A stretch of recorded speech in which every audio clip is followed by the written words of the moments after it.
BJP কি বললো তার মানে নেই। তাহলে সীমানা টপকে আসছে কি করে? গতকালই তো বাংলাদেশের প্রধানমন্ত্রী এবং আমাদের প্রধানমন্ত্রীর মধ্যে বৈঠক হয়েছে। আমি প্রথম প্রশ্ন করি বিজেপিকে বা কেন্দ্রীয় সরকারকে, তো তিনি কি এটা তুলে ধরেছেন প্রধানমন্ত্রীর কাছে, বাংলাদেশের প্রধানমন্ত্রীর কাছে, যে বাংলাদেশ থেকে কি করে জঙ্গি এখানে চলে আসছে, বা এখান থেকে ওখানকার ঘটনা এখানে কীভাবে প্রভাব ফেলছে, এখানকার ঘটনা ওখানে কীভাবে প্রভাব ফেলছে? এগুলো তো বাইলেটারি আলোচনা করতে হয়, এগুলো তো বিবৃতি দেওয়ার কথা নয়। আমি প্রথম জানতে চাই যে বিজেপি বলছে এই কথাটা, সে প্রধানমন্ত্রী বা আমাদের দেশের স্বরাষ্ট্রমন্ত্রী কেন বাংলাদেশের প্রধানমন্ত্রীর নজরে আনেননি যে এই জঙ্গি এখানে আসছে বা ঢুকছে? আর স্বরাষ্ট্রমন্ত্রীকে প্রধানমন্ত্রী কেন জিজ্ঞেস করছেন না, বিজেপি কেন জিজ্ঞেস করছে না যে সীমানায় তো বিএসএফ আছে, তার মধ্যে ঢুকছে কি করে? আমি আগেই বলেছি পিএফআই, সিমি, জামাত, হেফাজত, আপনার বর্ধমান থেকেই সিএ কে এনআরসির নাম করে দাঙ্গা তো এখান থেকে সিদ্দিকুল্লাহ শুরু করেছিল।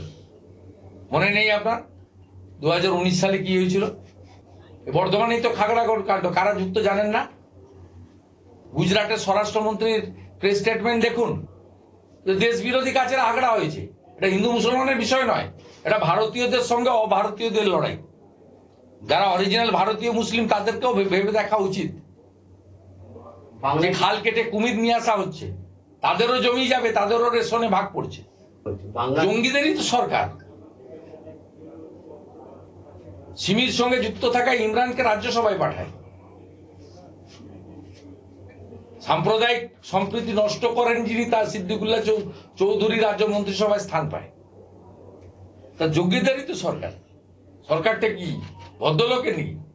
72টা জায়গায় বিএসএফ কে মেলা তৈরি করার জন্য, কাঁটাতার দেওয়ার জন্য জমি দেয় না মুখ্যমন্ত্রী। বাংলার আওয়াজ, বাঙালির আবেগ, জি 24 ঘন্টা।